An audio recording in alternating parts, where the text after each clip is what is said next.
يضلله فلا هادي له ونشهد أن لا إله إلا الله وحده لا شريك له ونشهد أن سيدنا مولانا محمدا عبده ورسوله صلى الله تعالى عليه وعلى آله وصحبه وبارك وسلم تسليما كثيرا أما بعد فأعوذ بالله من الشيطان الرجيم بسم الله الرحمن الرحيم إن الذين قالوا ربنا الله ثم استقاموا تتنزل عليهم الملائكة ولا تخافوا ولا تحزنوا وابشروا بالجنة التي كنتم توعدون نحن أولياؤكم في الحياة الدنيا وفي الآخرة ولكم فيها ما تشتهي أنفسكم ولكم فيها ما تدعون نزلا من غفور رحيم ومن أحسن قولا ممن دعا إلى الله وعمل صالحا وقال إنني من المسلمين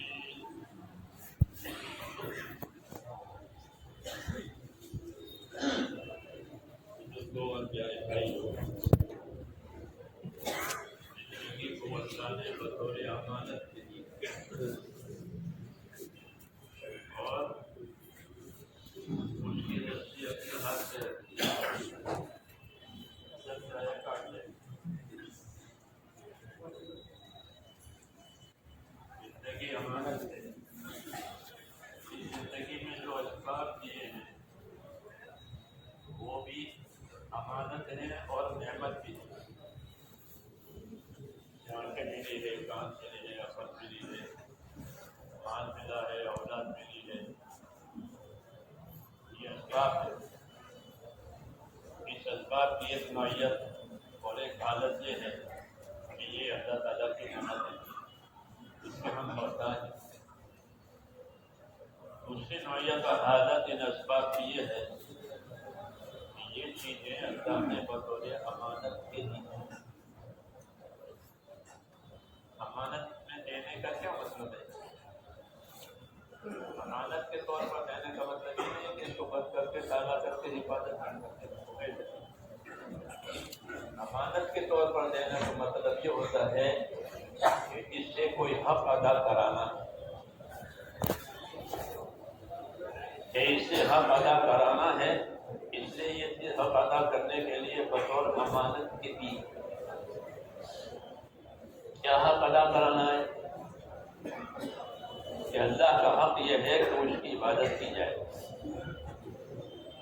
یہ اللہ کا حق حدیث شریف میں ہے رسول صلی اللہ علیہ وسلم نے معاذ بن جبل سے پوچھا معاذ آپ کو معلوم ہے اللہ کا کیا حق ہے کہ نہیں مجھے نہیں معلوم کہ اللہ کا حق یہ ہے کہ اسی کی عبادت کی جائے گی اس کے ساتھ کسی کو شریک نہیں کیا جائے گا تو یہ بات واضح ہوئی کہ عبادت اللہ تعالیٰ کا حق ہے اس کے لیے یہ ساری چیزیں دی گئی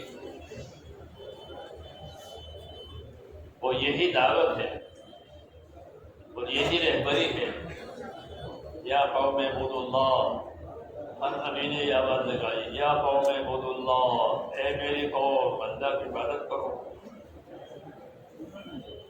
اللہ کی عبادت کرو اللہ کے سوا کوئی عبادت کے لائق نہیں ہے اور اللہ کے سوا کوئی تمہارا کارساز بھی نہیں ہے تمہارا کوئی کام بنانے والا نہیں ہے جس طرح وہ تمہارے حیات اور موت کا مالک ہے حیات موت کا اور کوئی مالک نہیں ہے کوئی حیات نہیں دے سکتا کوئی موت نہیں دے سکتا اس طرح حیات اور موت اللہ تعالیٰ کے قبضے میں ہے ایسے حیات اور موت کے درمیان کے جتنے مسائل ہیں وہ سب اللہ کے قبضے میں ہیں اللہ سے ہوں گے اس لیے زندگی کے ہر موڑ پر یہ دیکھنا ہے کہ اللہ تعالیٰ کیا چاہتے ہیں یہ صحیح زندگی ہے کہ مجھ سے اللہ تعالیٰ کیا چاہتے ہیں اور کون سی بات ہے جس سے مجھ سے اللہ راضی رہے یہ دھیان بنانا ضروری ہے کیونکہ ایمان کا یہی تقاضا ہے اللہ نے ہم کو ایمان دیا ہے لا الہ الا اللہ محمد رسول اللہ، یہ ایمان کا کلمہ ہے جس سے اللہ سے ہمارا تعلق ہو گیا، اللہ کا ہم سے تعلق، ہمارا اللہ سے تعلق بندگی اور عبودیت کا ہے، وہ تعلق ہو گیا۔ تو اس تعلق کا کیا تقاضا ہے؟ اس تعلق کا تقاضا یہ ہے کہ اب ہم اپنی زندگیوں کو اللہ تعالیٰ کی مرضی کے تابع کریں گے، اپنی زندگیوں کو اللہ کی مرضی کے تابع کریں گے۔ جب اللہ ہم سے راضی ہو جائے گا، سارے مسائل آسان ہو جائیں گے، اور اللہ ناراض ہے کہ سارے مسائل مشکل۔ رسول صلی اللہ علیہ وسلم یہ فرماتے ہیں کہ من اصلح ما بینہ و بین اللہ اصلح اللہ ما بینہ و بین خلقہ، جو لوگ اپنا اور خدا کا معاملہ ٹھیک کر لیں گے تو اللہ ان کا اور دنیا والوں کا معاملہ ٹھیک کر دے گا۔ ایک قاعدے کی بات بتائیے، ایک قاعدے کی بات بتائیے، 100 جگہ جانے کے لیے نہیں کہا یہاں جاؤ وہاں جاؤ وہاں جاؤ، اسے کچھ ایک ہی بات بتائیے، وہ یہ کرتا ہے، اور یہی راستہ آسان ہوتا ہے۔ بہت سے لوگوں کو آج جانا، ان سے پوچھنا میں کیا کروں، کہ ان کے پاس جاؤ تو ان کے پاس جاؤ، جیسے کہ نہیں ہوتا ہے۔ ایسا نہیں ہے، ایک ہی راستہ، ایک ہی قاعدہ، ایک ہی بات، وہ کیا کہ اپنا معاملہ اللہ تعالیٰ سے صحیح کرو۔ اللہ کی نگاہ میں یہ گنہگار نہ رہے، یہ قصوروار بن کر کے نہ رہے اللہ کی نگاہ میں،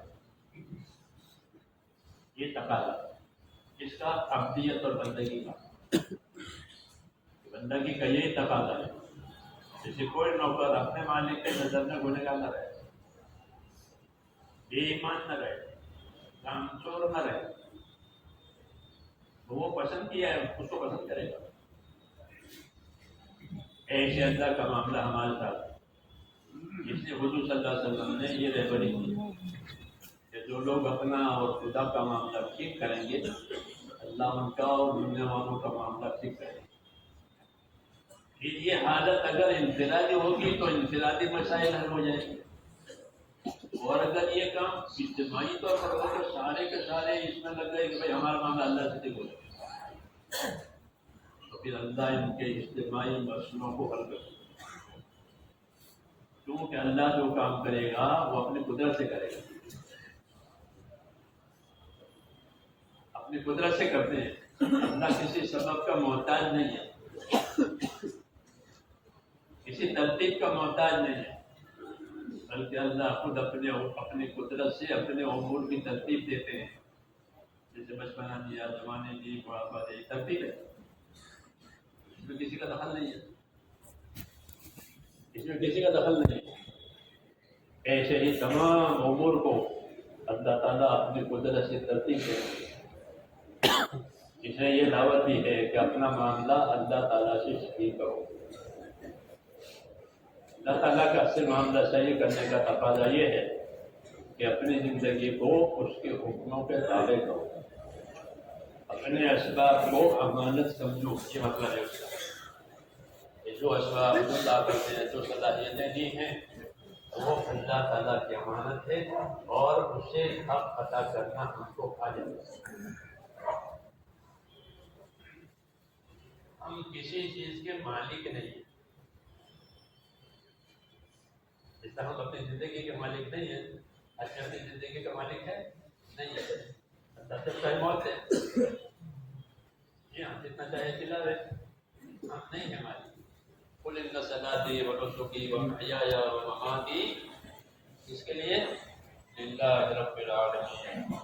ہاں کہتا ہوں کہ میری مالی عبادت، جانی عبادت، میرا جینا، میرا مرنا صرف اللہ کے ہاتھ میں، اور اللہ کے لیے۔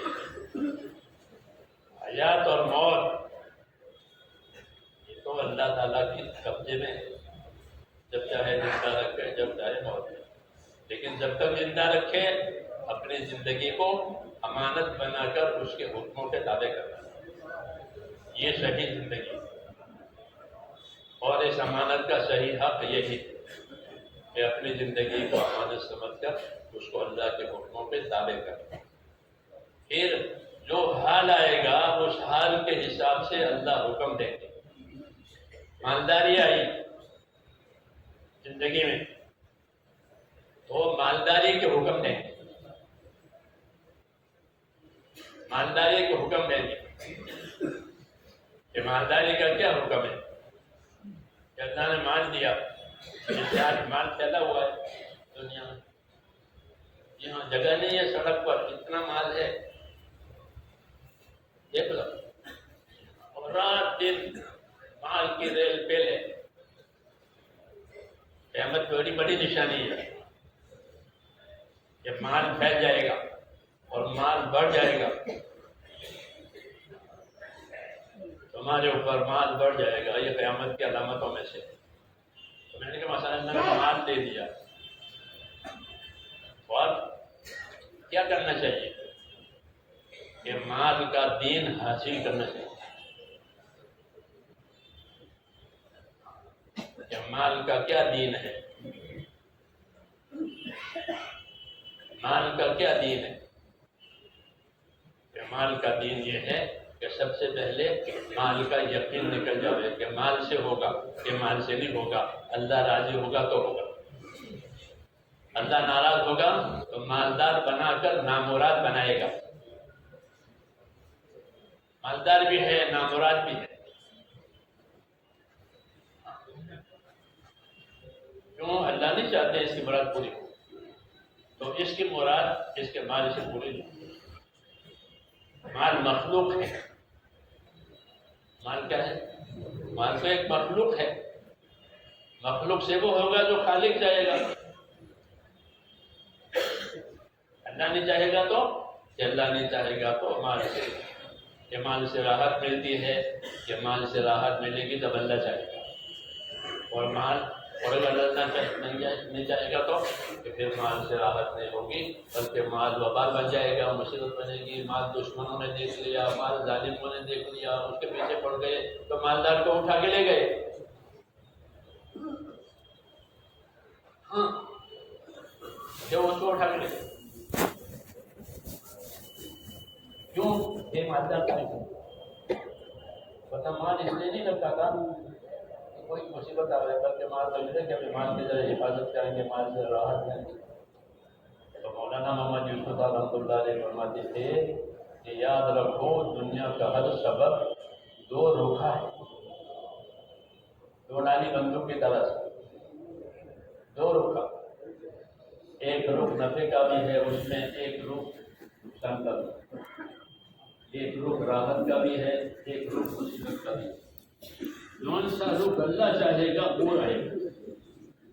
اس کو اللہ نے ایسا ہی پیدا کیا کہ وہ اپنی ذات سے نہ نفع پہنچائے گا نہ نقصان پہنچائے گا بلکہ جو اللہ چاہے گا وہ. اس لیے اب مال سے کام بنانے کے بجائے اللہ پر نگاہ کرو. اللہ پر نگاہ کرو تاکہ اللہ راضی ہو کر کے کام بناؤ. ورنہ مال میں تو دو رخ ہے کہ مال کی وجہ سے دشمنیاں ہوتی ہیں. مال کی وجہ سے حسد ہوتا ہے. مال کی وجہ سے حسد ہوتا ہے. تو کوئی ایک رخ متعین کرنے پڑے گا جس سے اللہ تعالیٰ راضی ہو کر کے اس مال میں وہ حال ڈالے کہ جس سے مال والے کی مراد پوری ہو جائے. نبی کریم صلی اللہ علیہ وسلم جب مدینہ گئے تو مدینے والوں کو سخاوت کی ہدایت دی. کیوں؟ کہ وہ بڑے بڑے زمیندار تھے. بڑی بڑی زمینیں بڑے بڑے ان کے باغات. تم لوگ سخی بنو. تم جاہلیت کے زمانے میں سخی تھے. اسلام کے بعد کیسے ہو گئے؟ تم لوگ سخی بنو. کہ مال کی خوبی سخاوت ہے. مال کی خوبی کیا ہے؟ کہ مال کی خوبی سخاوت ہے. اور مال کی برائی کنجوسی ہے. کیوں؟ جب کنجوسی ہوگی تو پتہ نہیں کرے گا. اور بخیل ہے، بخیل ہے، بخیلی کا ایک درجہ حرام ہے، بخیلی کا ایک درجہ حرام ہے۔ بخیلی کا وہ درجہ حرام ہے جس میں اللہ کے فرائض غارت ہو جائے، اللہ کے فرائض برباد ہو جائے، حقوق برباد ہو جائے اور مال کو جمع کر کے رکھے، جیسے زکوٰۃ کو روکا۔ جیسے آج کل ہے کہ مسلمان پوری زکوٰۃ ادا نہیں کرتے اور پوچھتے بھی نہیں ہیں، ہاں کہ بھئی کتنے مال پر زکوٰۃ واجب ہوتی ہے، وہ کتنی دینی ہے، کس کو دینا ہے، کوئی اللہ ماشاء اللہ کچھ بہت کم ہیں جو پوچھ کر کے اپنے مال میں اپنے آپ کو چلاتے ہیں۔ کیوں کہ مال کی محبت ہے، یہی بنیاد ہے، مال کی محبت ہے اور وہ خرچ کرنے سے کم ہو جاتا ہے، جو خاص طور سے دین پر خرچ کرنے سے اس کو اسے کمی کا ڈر لگتا ہے، شیطان اس کی کمی سے ڈر آتا ہے کہ تو خرچ کر رہے پھر کیا رہے گا، ہاں اس لیے وہ روکتا ہے۔ جب مال آوے تو مال کا دین حاصل کرو، یہ حکم ہے۔ مال آیا تو مال کا دین حاصل کرو تاکہ مال سے کامیابی ہو جائے۔ مال کی ذات سے کامیابی نہیں ہوگی بلکہ مال والے دین سے کامیابی ہوگی۔ مالداری کا دین، میں نے کہا رسول صلی اللہ علیہ وسلم نے مدینے والوں کو سخاوت کی ترغیب دی، تم سخی بنو۔ جاہلیت کے زمانے میں مال اڑاتے تھے، سخی سخاوت کرتے تھے، اب کیوں نہیں کرتے؟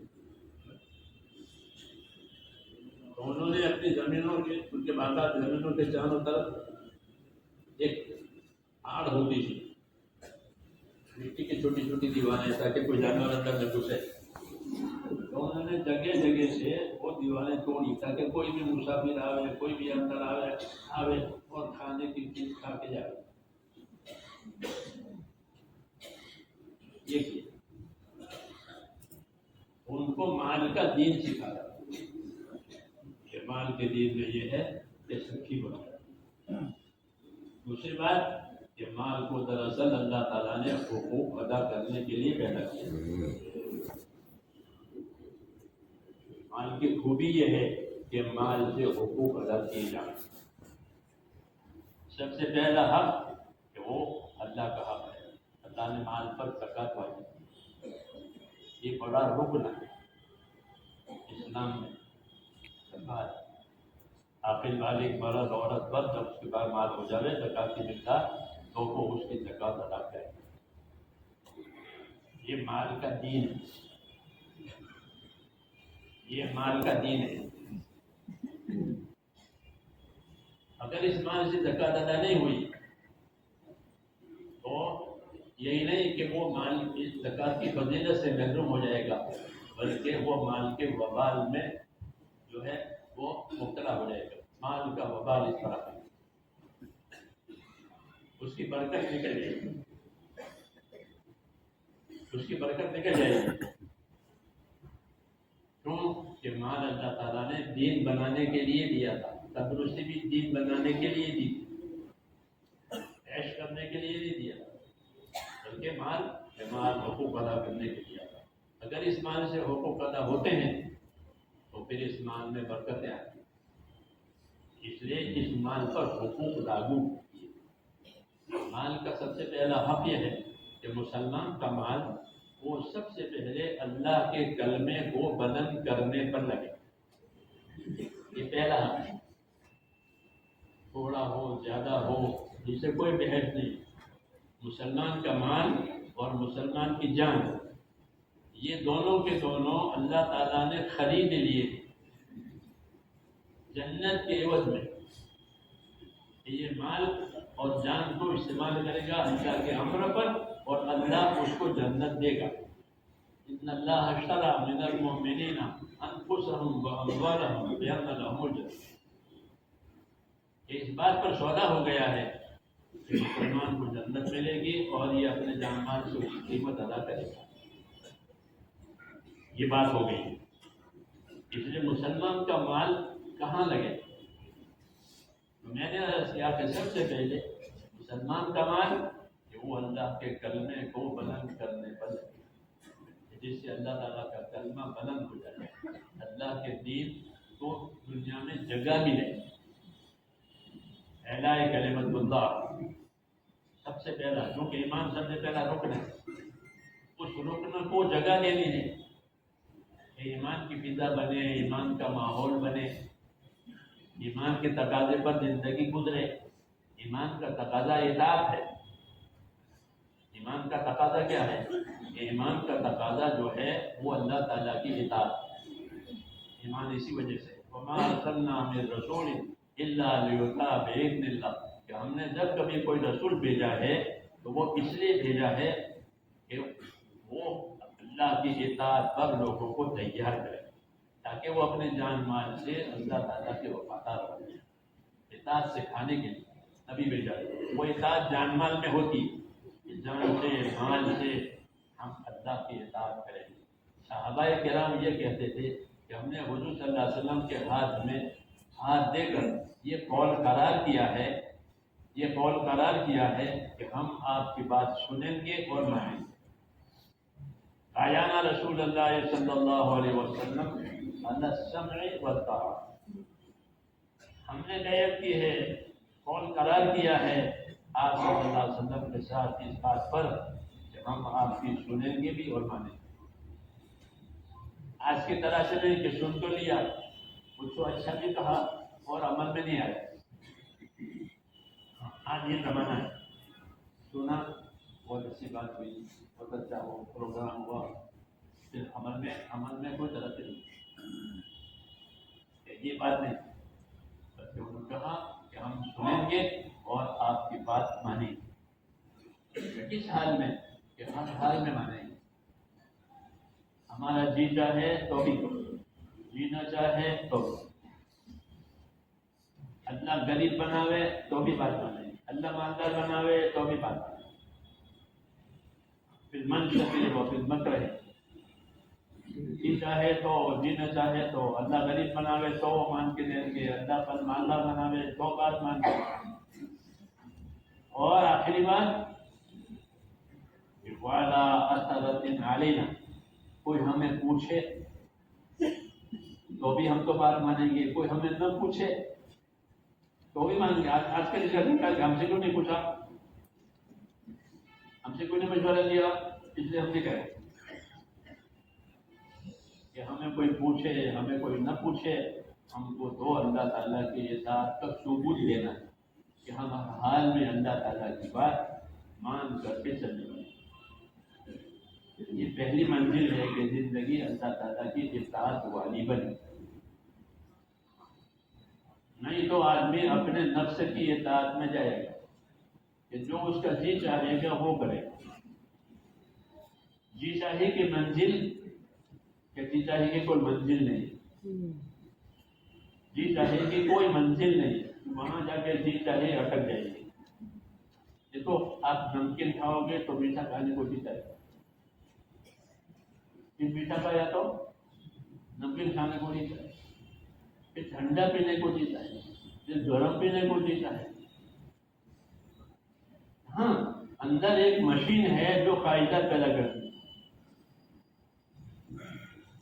جی ہاں، اندر ایک مشین ہے جو اس کے بعد یہ، اس کے بعد یہ، اس کے بعد یہ، بولنے کی خواہش، کھانے کی خواہش، پہننے کی خواہش، کوئی حد نہیں ہے.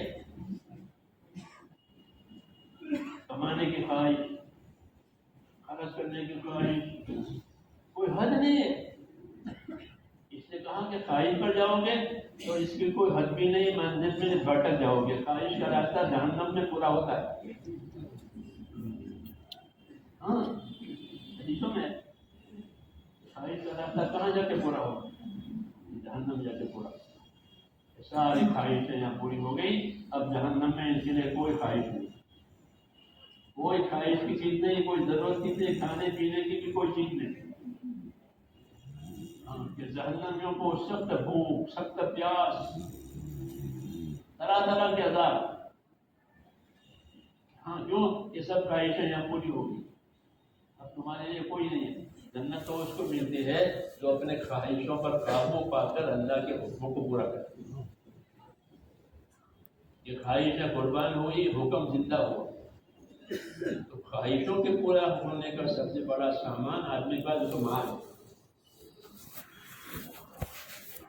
حضور نے کہا فرمایا میری امت کے لیے بڑا فتنہ ان کا مال ہے. فتنے کا کیا مطلب ہے؟ آزمائش، امتحان، کہ اللہ تعالیٰ مال دے کر امتحان لیں گے کہ کون اس مال میں حکم ادا کرتا ہے، کون حق ادا کرتا ہے، کون حق پامال کرتا ہے. اللہ دے کر بھی آزماتے ہیں، لے کر بھی آزماتے ہیں. ابھی غریب بنا کر آزمایا کہ کون صبر کرتا ہے اور کون شکایت کرتا ہے.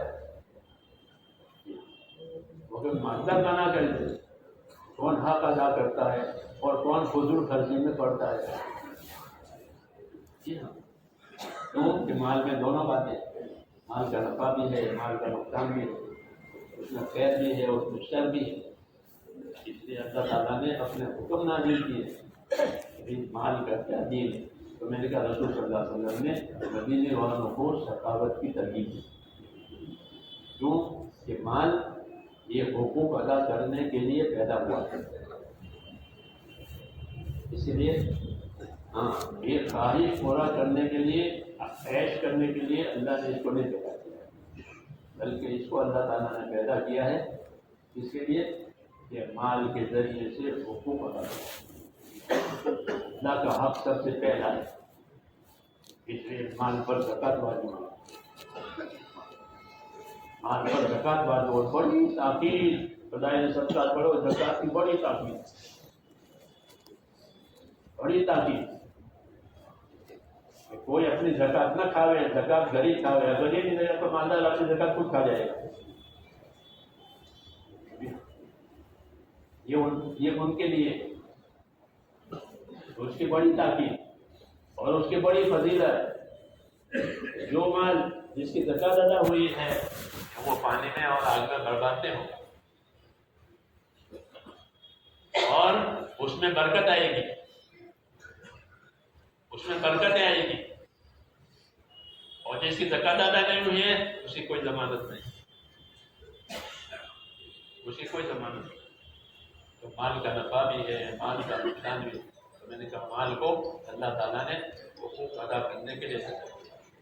مال کی جو چیز مفید ہے وہ مال سے حق ادا کرنا، سخاوت کرنا، یہ مال کا حق ہے. جسے میں نے کہا پہلا حق مال کا کہ وہ اللہ تعالیٰ کے کلمے کو بدن کرنے پر استعمال کرے. اعلاء کلمت اللہ یعنی دین کو سیکھنے پر، دین کو سکھانے پر، دین کو دنیا میں پھیلانے پر مسلمان کا مال لگے. یہی ضمانت کا سب سے پہلا حق، یہ اس کا پہلا حق ہے. پہلا حق یہ نہیں ہے کہ اس مال سے مجھے راحت ملے، مجھے خواہشیں پوری ہو، میرا عیش کا سامان بنے. یہ نہیں، یہ تو اعلاء کلمت اللہ کے لیے دیا گیا ہے. اس کے ذریعے سے اللہ کے کلمے کو پانی پہنچاؤ کہ تم اس نبی کی امت ہو جس نبی کو اللہ تعالیٰ نے اپنے دین کے لیے پیدا کیا تھا اور دین پہنچانے کے لیے بھیجا تھا. اب نبی نہیں رہے ہیں تو یہ امت نبی کے کام کی وارث ہے. ہاں ہر امتی وہ نبی کے کام کا وارث ہے. تو جو وارث ہے تو اس کو اسی طریقے پر اپنے جان مال کو استعمال کرنا پڑے گا جس طریقے سے اصل نے بتایا. حضور صلی اللہ علیہ وسلم نے آپ کے پاس مال آیا بہت، لیکن آپ نے اس کو جمع نہیں کیا بلکہ اس کو لگا دیا، یہاں تک کہ آپ کے گھر میں فقر و فاقہ آیا. تو حضور صلی اللہ علیہ وسلم کا فقر و فاقہ وہ مجبوری کی وجہ سے نہیں تھا کہ آپ غریب آدمی تھے. ایسا نہیں، آپ گھر میں چولہے نہیں جلتے تھے. حدیثوں میں کہ مہینے گزر جاتے تھے ایسا فرماتے میں چولہا نہیں جلتا تھا. کیا کہتے تھے کہ کھجور پانی. تو یہ اس وجہ سے نہیں کہ آپ ایک غریب آدمی تھے. جی ہاں، وہ اسی وجہ سے تاکہ لوگوں کو مال کا حق معلوم ہو جائے. مال کا ہی میں نے کہا اللہ تعالیٰ نے ہم کو مال دیا ہے، یہ اعلاء کلمت اللہ کے لیے دیا. مسلمان اپنی جان مال سے سب سے پہلے اللہ کے کلمے کو بدل دیا. دوسرے نمبر میں اللہ کی عبادت کے لیے مال دیا. وہ عبادت ہے زکوٰۃ، مثلا فطرہ، قربانی اور اسی طرح دوسرے جو واجبات آئیں گے وہ، اور پھر اس کے نیچے جو مستحبات ہیں کہ اس پر مال کو خرچ کریں. کیونکہ ہر آدمی قیامت میں اپنے صدقے کے سائے کے نیچے ہوگا. حدیث شریف ہے قیامت کی جو تپش ہوگی وہ سورج بالکل قریب آ جائے گی. اس تپش میں ہر آدمی اپنے صدقے کے سائے کے نیچے ہوگا. جس کا جتنا صدقہ اور مال کو جتنا حق پر خرچ کیا ہے اس کے بقدر اس کے اوپر سایہ ہوگا. ایک دفعہ حضور صلی اللہ علیہ وسلم نے فرمایا کہ قبر میں تپش ہوگی. جیسے بجلی چلی جاتی ہے تو یہ پکے مکانوں میں تپش ہوتی ہے، قبر میں تپش ہوگی. کیا علاج ہے یا رسول اللہ؟ جو اس کا علاج صدقہ کرنا ہے، اس کا علاج صدقہ کرنا ہے. کہ صدقے سے اس قبر میں ٹھنڈک آئے گی. جیسے ہم بجلی کی چیزوں سے مکانوں میں ٹھنڈک آتی ہے، کہ اس کی تپش کا علاج وہ تمہارا صدقہ. تو مال کی یہ فضیلتیں اور مال کی یہ برکتیں بتائیں تاکہ مال کا جو ضرر ہے اور نقصان ہے اس سے بچے. اس امت کا فتنہ ہی ان پر مال بڑھ جائے گا اور پھر مال کی وجہ سے وہ اپنی دنیا میں لگ کر کے آخرت کو بھول جائیں گے. اس کو کہتے ہیں دھوکہ. ایک ضروری اور ہمیشہ کی اور ابد الآباد کی چیز تھی آخرت، وہ تو نکل گئی ہاتھ سے اور دنیا میں لگ گئی. پھر دنیا میں نکل جائے گی. اب کچھ نہیں رہا. اس لیے کہا کہ جو دنیا میں جتنی زیادہ مالداری ہوگی اتنی آخرت میں مفلسی ہوگی. اتنی مفلسی ہوگی جتنے یہاں مالداری ہے. کیوں؟ وہاں کچھ نہیں ہے، جو تھا وہ تو یہاں رہ گیا. اس لیے حضور صلی اللہ علیہ وسلم فرماتے تھے کہ آدمی یہ کہتا ہے کہ میرا مال میرا مال میرا مال، اس کا نہیں ہے. اس کا نہیں ہے، بلکہ اس کی 3 حالتیں ہیں. یہ جو اس نے کھا لیا، پی لیا، پہن لیا، استعمال کر لیا وہ اس کا ہو گیا. کھایا پیا پہنا ہوا جو اتنا ہو. اور دوسرا، یا اس نے آگے بھیجا، اللہ کے راہ میں لگایا، اللہ کے کام میں لگایا، اللہ کے فرائض ادا کیے، حقوق ادا کیے، یہ اس کا ہو. اور جو باقی بچا وہ، یہ باقی بچا وہ اس کا نہیں، وہ دوسروں کا ہے، جس کو وہ چھوڑ کے جا رہا ہے. اس لیے میرے دوستوں یہ جو نعمت اللہ تعالیٰ کی ہے وہ دین پروری کے لیے دی گئی ہے. اس کے ذریعے جان اور مال کی طاقت سے دین پانے. اگر یہ بات نہیں ہوئی تو پھر یہ غلط جگہ استعمال تو کہاں استعمال ہوگا؟ یہ مال اسراف میں استعمال ہوگا. اسراف کہتے ہیں ضرورت سے زیادہ لگا دینا. 5 روپے سے ہو سکتا تھا پھر بھی 50 خرچ کر دیا. وہ 5 کا ہی کام تھا اور لگ گئے یہ 50. اسے کہتے ہیں اسراف. ضرورت سے زیادہ لگا دیا. جب لوگ مال میں اسراف کریں گے تو وہ مال کے زیادہ محتاج ہوں گے، کیونکہ 5 کی جگہ 50 خرچ کر دیا. ہاں تو اب اس کو 45 کی کوٹ ہے. تو اس لیے جتنا اسراف ہوگا اتنی کمائیوں میں زیادہ لگنا پڑے گا. جب کمائیوں میں زیادہ لگیں گے تو ان کے بعد دین کے لیے وقت نہیں ہوگا. میرے پاس جیسے آج ہے کہ میرے پاس وقت نہیں ہے. بھائی وقت تو نہیں، تم زندہ ہو، بولتے ہو، چلتے ہو، وقت کس نے کہہ دیا؟ وقت تو اس کے پاس نہیں ہوگا جس کے روح نکل جائے. اس کے پاس وقت نہیں ہے. جب تک جان میں جان ہے اس کے پاس وقت ہے. یہ کیا ہو گیا کہ زندگی مصروف ہو گئی. اور مصروفیت کی وجہ کیا ہوئی کہ مالوں میں اسراف ہوا. جب مال میں اسراف ہوگا تو بجائے حق ادا کرنے کے یہ خود محتاج ہو جائیں گے اور ان کی حاجتیں بڑھ جائیں گی. حاجتیں بڑھ جائے گی اسراف کی وجہ سے. اس لیے اسراف سے روکا گیا ہے کہ مال میں اسراف نہ کرو. مال اسراف کے لیے نہیں دیا گیا تھا. یہ مال تو حق ادا کرنے کے لیے دیا گیا تھا. مال تو قربانی کے لیے دیا گیا تھا کہ جان مال کی قربانی تاکہ اللہ کا قرب حاصل ہو جائے. یہ بڑی نعمتیں ہیں جان اور مال. اور اس کا مصرف کہ اس کا مصرف جو ہے وہ اللہ تعالیٰ کا دین ہے. پھر اپنی دنیا اور اپنی حاجت ہے. اپنی حاجت پوری کرنے سے کوئی منع نہیں کرے گا کہ تمہاری حاجت پوری کرو. یہ بات نہیں ہوگی تو پھر اسراف آئے گا. غیر ضروری معمولی ضرورتوں پر بڑی بڑی چیزیں خرچ رہے ہیں تو ان کی حاجتیں بڑھ جائیں گی. اور دوسرا نقصان یہ ہوگا کہ یہ تعیش کے اور عیش کے عادی ہو جائیں گے. عیش کے عادی ہو جائیں گے. جب عیش کے عادی ہو جائیں گے تو حکم بھاری پڑیں گے. جیسے لوگ فجر کی نماز میں عموماً لوگ کم حالانکہ فجر کی نماز میں عشاء کی نماز کوئی فرق ہے. دونوں نمازیں فرق ہے. فجر میں نہیں. کیوں؟ یہ راحت کے تابع ہو گئے. راحت کے تابع ہو گئے تو فجر میں نماز ہی کم ہو جاتے ہیں. کہ زندگی میں ایسی محنت نکل گئی عبادت کی اور راحت کی محبت ہو گئی. راحت کی محبت ہونے کی وجہ سے عبادت میں نقصان آیا. تو اس کا ایک نقصان ہے کہ اس کی وجہ سے راحتوں سے عیش سے محبت ہو جائے اور پھر یہ محبت نشہ کے درجے میں چلی جاتی ہے. ہاں یہ دوسری بات سمجھ نہیں آتی. حدیثوں میں ہے کہ تمہارے اوپر 2 نشے سوار ہو جائیں گے.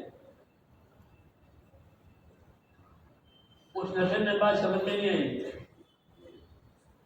عام طور پر اگر دین نہیں ہوا تو مال حق بات سمجھنے نہیں دے گا. یہ اس کی تاثیر ہے. یہ مال حق بات سمجھنے نہیں دیتا. اس کو بات سمجھنے نہیں دیتا. قارون کے سمجھ میں بات سمجھ نہیں آئی.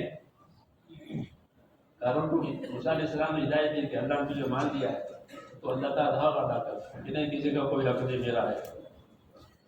میں نے کمایا ہے اپنے ہنر مندی سے بڑھایا ہے. اس میں کسی کا کوئی حق نہیں. یہی بات پیدا ہو جاتی ہے کہ اس کو پھر مال کی محبت حق ادا کرنے کی وجہ سے حق سے روکتی ہے. اس لیے مال کو قربانی کے لیے پیدا کیا ہے. مال کو حق ادا کرنے کے لیے پیدا کیا ہے تاکہ اس کی محبت نکل جائے اور اللہ تعالیٰ کی محبت پیدا ہو جائے. نہیں تو پھر یہ اسراف پر جائے گی بات. اور اسراف سے جب آگے بڑھے گی بات تو اسراف سے آگے تبذیر ہوتی ہے. تبذیر ان المبذرین کانوا اخوان الشیاطین. جو مبذر ہیں وہ شیطان کے بھائی ہیں.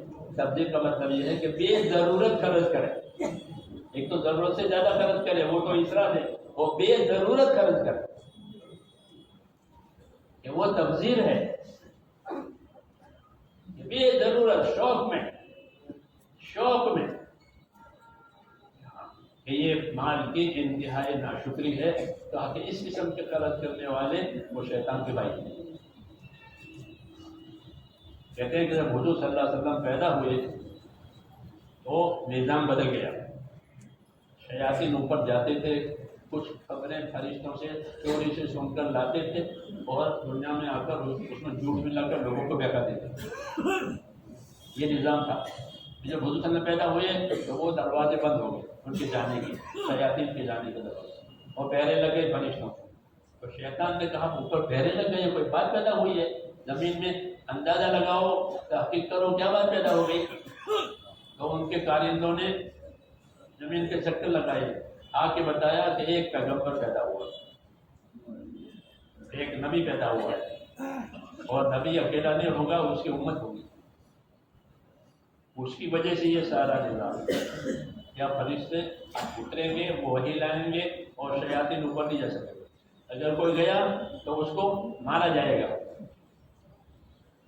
تو شیطان نے کہا نبی کو ہونے دو، امت کو ہونے دو، میں بھی کچھ کروں گا۔ کیا میں یہ کروں گا کہ نبی جس راستے پر لگانے کی ہدایت دے گا میں اس راستے سے ہٹا کر دوسرے راستے پر ان کا مال لگوا دوں گا، اور نبی جس راستے سے منع کرے گا میں اس راستے پر ان کا مال جان لگوا دوں گا۔ بالکل مقابل کی شکل۔ اس مقابل کی شکل سے کیا پیدا ہوگا؟ اس مقابل کی شکل سے زندگی میں عیش پیدا ہو جائے گا۔ حالانکہ زندگی قربانی والی ہونی چاہیے، کہ مال کے حکم پر لگے، جان کے حکم پر لگے، خواہش پر نہ لگے، تقویٰ طہارت پر لگے، تاکہ حکموں کی برکتیں آئے مالوں میں، جانوں میں۔ یہ پلان ہے شیطان کا، اس امت کو جان مال خرچ کرنے کی وہ راہ دکھائے گا جو بالکل نبی سے آؤٹ ہے۔ تبلیغ اسی کی ہے، ہاں یہ بالکل مقابلے پر ہے۔ حضور صلی اللہ علیہ وسلم کو شیطان اپنا بڑا دشمن سمجھتا تھا کہ میرا بڑا دشمن یہ آدمی ہے، ہاں میری ساری اسکل فیل ہو جاتی ہے، یہ توبہ کرواتا ہے، یہ ایمان کی دعوت دیتا ہے، اور میں جہنم کی جماعت بناتا ہوں، شیطان جہنم کی جماعت بناتا ہے، پھر اپنے ساتھ لے کر کے جہنم میں جائے گا۔ انما يدعو حزبه ليكونوا من اصحاب السعير، جو اپنی جماعت بناتا ہے تاکہ ان کو لے کر جہنم میں جائے۔ پھر جب جہنم میں لوگ اس کو ملامت کریں گے کہ تم نے ہم کو یہاں پہنچایا، وہ کہے گا میں نے تم کو نہیں پہنچایا، میں نے تو تم کو دعوت دی تھی،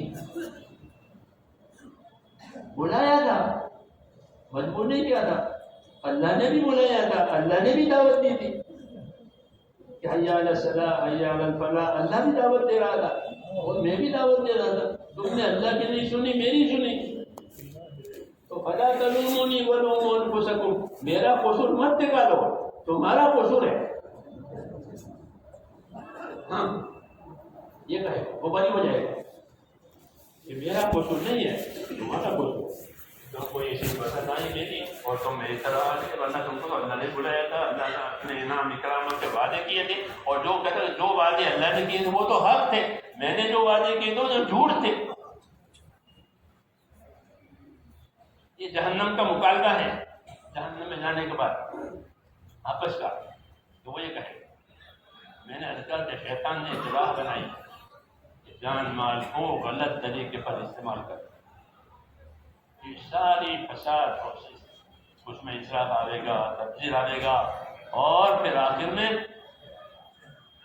میں کیا آئے گا؟ عیش پرستی بارس، عیش میں رہنا ہے، عیش میں آرام میں رہنا ہے، ہاں پھر ان کو عیش کا نشہ چڑھ جائے گا۔ حدیثوں میں کہ تم کو عیش کا نشہ چڑھے گا، دو نشے چڑھیں گے، ایک نشہ عیش کا کہ مجھے دنیا میں عیش ملے، مجھے دنیا میں عیش ملے، چاہے وہ عیش کے لیے کہیں جانا پڑے، کسی ملک میں جانا پڑے، لیکن مجھے عیش مل جائے، عیش کی محبت۔ ایک نشہ عیش کا چڑھے گا، دوسرا نشہ جہالت کا چڑھے گا۔ دو نشے، جہالت کے نشے کا مطلب یہ کہ اپنی ذمہ داری سے بے خبر ہے کہ مجھ پر کیا ذمہ داری ہے، موت کے بعد میرے ساتھ کیا معاملہ کیا جائے گا، اس سے بے خبر، یہ جہالت۔ جہالت یہ نہیں کہ دستخط کرنا نہیں آتا، یہ نہیں، جہالت یہ ہے کہ میرے ساتھ اللہ کا کیا معاملہ ہوگا، مجھے کیا خبر دی ہے، کیا حساب ہے، کیا کتاب ہے، اس سے بالکل بے خبر۔ نشے میں جیسے نشہ والے کو کوئی خبر نہیں ہوتی کہ میں کہاں، تو آپ نے فرمایا کہ تمہارے پر دو نشے چڑھ جائیں گے، ایک عیش کی محبت کا نشہ، دوسرا جہالت کا نشہ، کہ اپنے دین کی کیا ذمہ داری ہے، موت کے بعد کیا چیز کام آنے والی ہے، اس کی طرف سے بالکل نشہ۔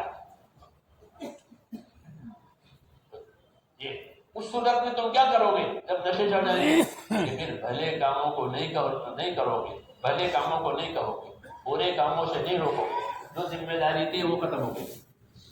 امت کی ذمہ داری تھی یہ دنیا میں بھلائیاں لاوے، برائیاں مٹاوے، بھلائیوں کا ماحول بناوے، برائیوں کا ماحول مٹاوے، یہ اس کی ذمہ داری تھی۔ جب یہ نشے چڑھ جائیں گے تو یہ ذمہ داری پر نہیں۔ جب یہ اپنی ذمہ داری پر نہیں ہوں گے تو اللہ تعالیٰ کے ہاں ان کی کوئی قدر بھی نہیں، کیونکہ جو اپنی ذمہ داری نہیں پوری کرے اس کی کوئی قدر نہیں ہوتی، آوارہ ہے، پھر یہ اللہ کی نظروں سے گر جائے گی۔ یہ بتایا، اس لیے میرے دوستو ہماری زندگی کا یہ سبق ہے کہ ہماری جان مال جو ہے وہ اللہ تعالیٰ نے کسی کام کے لیے دی ہے، اور اس کا حساب ہے، اس کا کتاب ہے، نہیں تو پھر یہ نشے چڑھے اور نشے میں بات سمجھ میں نہیں آئی۔ یہ نشہ کب اترے گا؟ یہ نشہ اترتا ہے یا تو موت کی وجہ سے، جب موت آتی ہے تو آدمی کا نشہ اتر جاتا ہے اور اس پر حقیقت روشن ہو جاتی ہے، سارے نشے موت پر اتر گئے۔ لقد كنت في سكرة من هذا، وہ ایک نشے میں تھا، اب موت آئی تو سارا نشہ اتر گیا۔ فرعون جو تھا مصر میں بادشاہ تھا، وہ بادشاہ سے آگے جا کر اپنے بادشاہت کے نشے میں کہتا ہے کہ بادشاہ نہیں، میں خدا ہوں، نشے میں بول رہا ہے۔ ہاں کیوں؟ کہ اس کو حکومت کا نشہ ہے، ہمارا پاور ہے، نشہ، تو نشے میں بول رہا تھا کہ تمہارے لیے میرے سوا کوئی خدا نہیں ہے۔ یہ اپنی رعیت سے یہ کہتا تھا کہ تمہارے لیے میرے سوا کوئی عبادت نہیں، ما لکم من الہ غیری، ما علمت لکم من الہ غیری، تمہارے لیے کوئی خدا نہیں ہے سوائے میرے، میں تمہارا خدا ہوں۔ تو یہ نشہ ہے، کس کا؟ حکومت کہ نعمتوں کے نشے چڑھتے ہیں، نعمتوں کے نشے چڑھتے ہیں۔ جب عبادت کی محنت نہیں ہوگی، حکموں کی محنت نہیں ہوگی اور چیزوں کی محنت ہوگی تو وہ ہر نعمت نشہ بنے گی، اس نشے میں ہر بات سمجھ میں نہیں آئے گی۔ پھر یہ نشے کیسے اتریں گے؟ تو کہ ایک اترنے کا وجہ تو موت ہے، کہ موت پر ہر نشے والے کا نشہ اتر جائے، اس کو حقیقت روشن ملے۔ چنانچہ فرعون جب ڈوبنے لگا تو اس نے یہ کہا کہ آمن تو، میں ایمان لایا اس پر جس پر بنی اسرائیل نے۔ اب بات بدل گئی، اب تو کیا تمہارے لیے کوئی خدا نہیں میرے سوا، اور اب میں اس خدا کو مانتا ہوں جس کو بنی اسرائیل مانتے ہیں، لیکن خدا نے اس کے ایمان کو قبول نہیں کیا۔ کیوں؟ کہ اس کی موت آ چکی کہ وہ آخرت دیکھ رہا تھا۔ جب موت کا فرشتہ ہاتھ رکھتا ہے دل کی رب پر تو پھر دنیا اجڑ ہو جاتی ہے آدمی سے، کیونکہ دنیا کو نہیں دیتا، بیٹی ہے، بیٹا ہے، ماں ہے، وہ نہیں بیٹا تک اوجھل ہو گئی۔ اب اس کو دوسری چیز نظر آتی ہے، اس وقت میں توبہ قبول نہیں ہوتی، اس وقت میں کسی کی توبہ قبول نہیں ہوگی، کسی کا ایمان بھی قبول نہیں ہوگا، وہ تو بات نکل، زندگی ختم ہو گئی۔ تو اس نے اس وقت کہا کہ میں توبہ کرتا ہوں، میں ایمان لایا، تو اس کو جواب ملا کہ آلان، اب آیا توبہ کے لیے، وقت ایسے قبل وکنت من المفسدین، اب تک تو نافرمان رہا، تو فسادی رہا، اب تو ہم تیرے ساتھ عبرتناک معاملہ کریں گے۔ تو نشہ ایک تو موت پر اترتا ہے، اچھوں کا، جی ہاں، لیکن موت پر اگر نشہ اترا اور حقیقت سمجھ میں بھی آئی تو کام کرنے کا وقت تو ختم ہو گیا،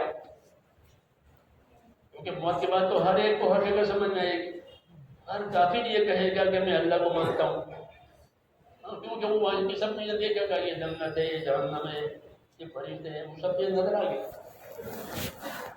یہ ماننا معتبر نہیں ہوگا، یہ ماننا موت سے پہلے معتبر ہے، لیکن جب نشہ چڑھے گا تو اس کو یہ بات سمجھ میں نہیں آئے گی۔ تو ایک نشہ اترنے کی ایک سبیل یہ ہے کہ موت آئے، لیکن وہ فائدہ نہیں۔ دوسری سبیل نشہ اترنے کی یہ ہے کہ آدمی اپنے آپ کو اللہ کے حکموں کی محنت میں ڈالے، ہاں، اللہ کے حکموں کی محنت میں ڈالے،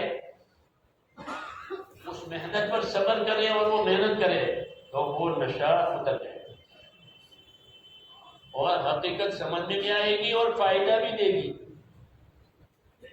والذین جاہدوا فینا لنہدینہم سبلنا وإن اللہ لمع المحسنین میں یہ سبق دیا ہے کہ جو ہمارے راستے کی محنتیں کریں گے ہم ان کو اپنے راستے کی ہدایت اور سمجھ دیں گے۔ تو وہ نئی سمجھ پیدا ہوتی ہے محنت مجاہدے کے بعد، کہ اب میری کامیابی اللہ تعالیٰ کے حکم میں ہے، میری کامیابی اب اللہ تعالیٰ کی نافرمانی میں نہیں ہے، میری کامیابی اب مالداری میں نہیں ہے، دینداری میں ہے۔ محنت سے نشے اترتے اور حق اور ہدایت اللہ تعالیٰ دلوں کے اندر روشن کرتے، اس لیے پچھلی زندگی پر ندامت ہوتی ہے، پچھتاوا ہوتا ہے کہ ہم نے تو اپنی زندگی بگاڑ دی، کہ ہاں اب ندامت آئی ہے۔ تو ندامت موت سے پہلے بہت اچھی چیز ہے، موت سے پہلے ندامت آئی کہ میں نے زندگی بگاڑی، میں نے کسی کا حق، میں نے نہ اللہ کا حق ادا کیا، نہ اپنی ذات کا حق ادا کیا، نہ کسی دوسرے کے حق کا نے کوئی فکر کی، میں نے اپنے آپ کو پامال کیا، یہ ندامت آتی ہے۔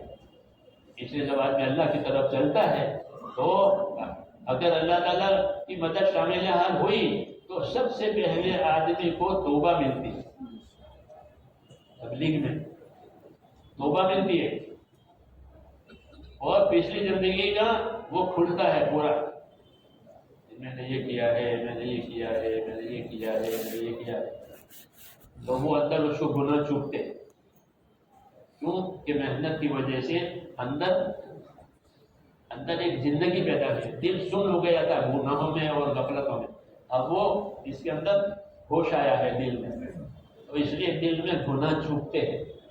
جب حق کی محنت ہوتی ہے، دین کی محنت ہوتی ہے، تو اس کا اثر یہ ہے کہ اندر گناہ اس کو چوبتے ہیں کہ میرا یہ گناہ ہے، میرا یہ گناہ ہے، میرا یہ گناہ کی علامت ہی یہی ہے، گناہ کی نشانی حدیث میں الاسم ما حاک فی صدرک، گناہ وہ ہے جو تیرے اندر چبھن پیدا کرے کہ میں نے تو اتنی نمازیں گئی ہے، میں نے تو اتنی زکات روکی ہے، میں نے تو فلانے کا حق دبایا ہے، یہ چبھن پیدا ہوتے ہیں اندر،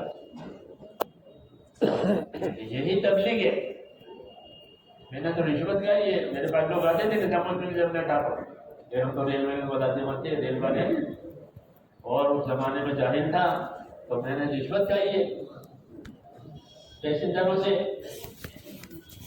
اب کیا کروں؟ واپس کرو، ان کا حق ہے، واپس کرو، دوسرا کوئی علاج نہیں ہے۔ تو یہ چبھن پیدا ہو گئی کہ میں نے یہ کمال کھایا ہے، یہ چبھن پیدا ہونا ضروری ہے، نہیں تو دل سن ہو گیا ہے، پین مارا تو کچھ یہ اندر سن ہو گیا، لیکن جب اس کو ایمان کا اور ایمان کی محنت کا اور اللہ کے حکموں کا پانی ملتا ہے تو پھر اس کے اندر کچھ دل میں شعور آتا ہے، اس لیے اس کو گناہ چھوٹتے، پھر وہ اس کی تلافی کرتا ہے کہ گناہ کی کیا۔ میرا ایک دوست تھا پڑھنے کے زمانے، اس کی زندگی بارے میں بہت بگڑ گئی، تو کافی کو بھی مارے، پتھر پھینک کر، جب بمبئی میں اجتماع ہو رہا تھا، بہت سالوں کی بات ہے، 10 سال پہلے، چائے پینے کے لیے ہوٹل بیٹھا، ہم لوگ تشکیلی گشت کر رہے تھے، تو میں اس کے بعد بیٹھا، میں نے کہا تم ارادہ کرو بمبئی میں اجتماع ہو رہا ہے، لوگ جا رہے ہیں، زندگی تو بہت آؤٹ، لیکن میں ادب کرتا تھا کیونکہ ساتھی تھا،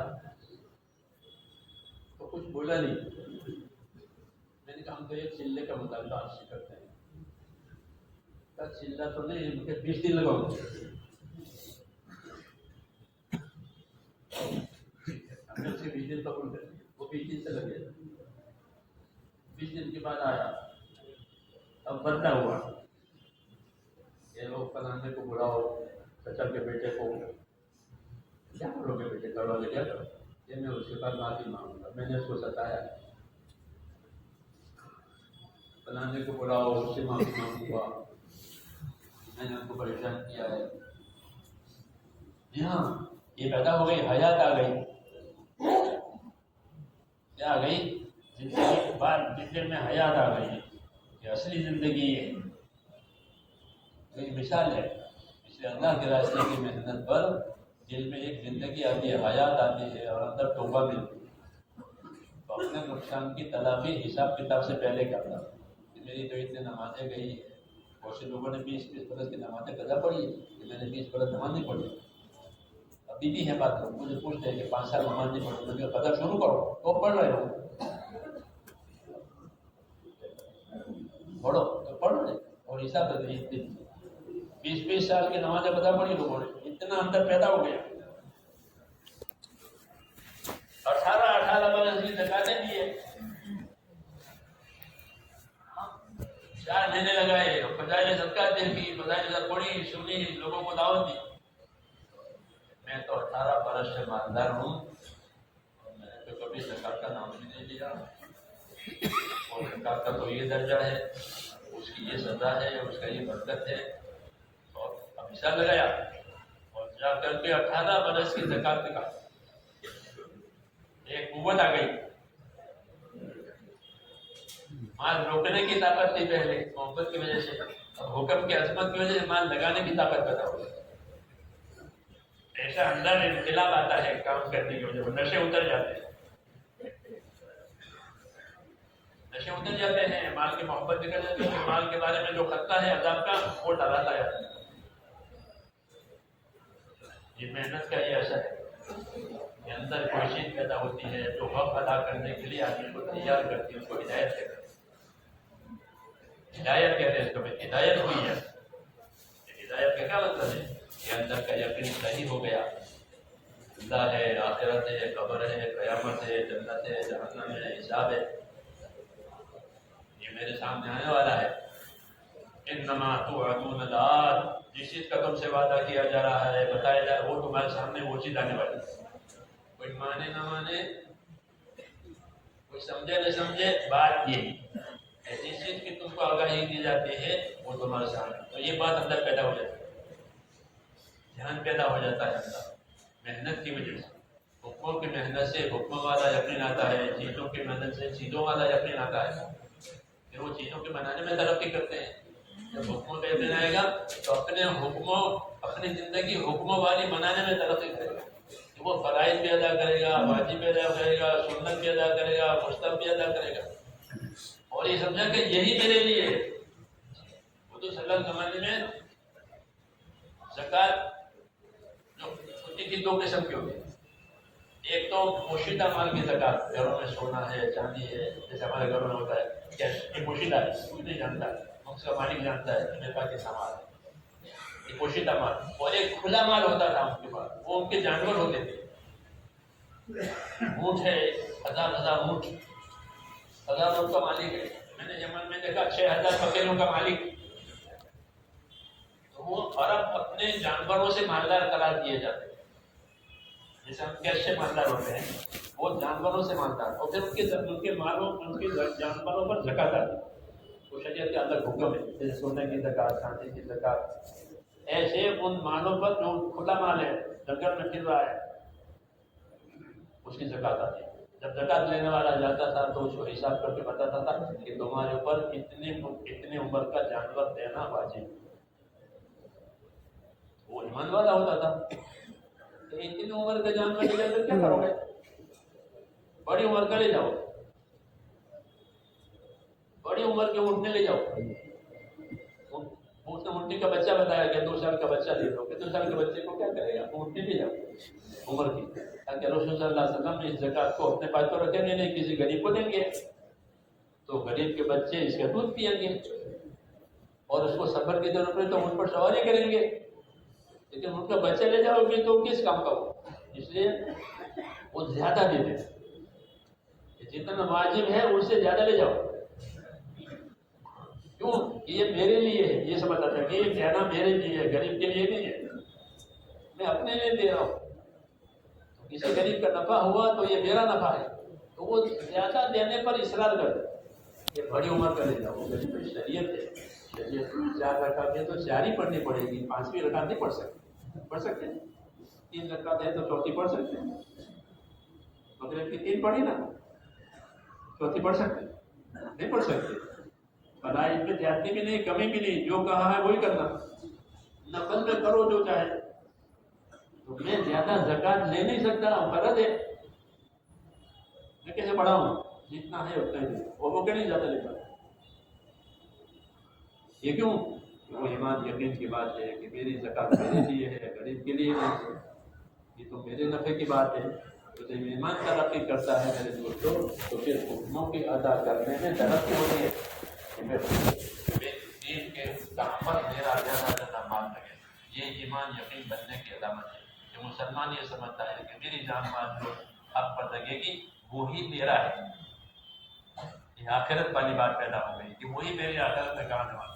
تو پھر وہ حضرات زیادہ دینے کے لیے مصر ہوتے تھے، یعنی زیادہ لے جاؤ، اور وہ کہتے زیادہ میں نہیں، جتنا ہے اتنا ہی دے دو.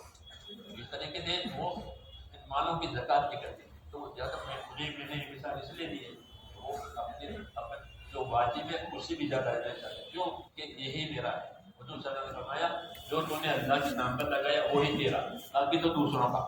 جو تو چھوڑ کے جائے گا وہ دوسروں کا ہوگا، یہ تیرا ہوگا. تو یہ آخرت کے یقین کی علامت ہے. جب آخرت کا یقین بڑھے گا میرے دوستوں تو آدمی اپنی جان مال سے آخرت بنائے گا، اور یہی ہدایت ہے.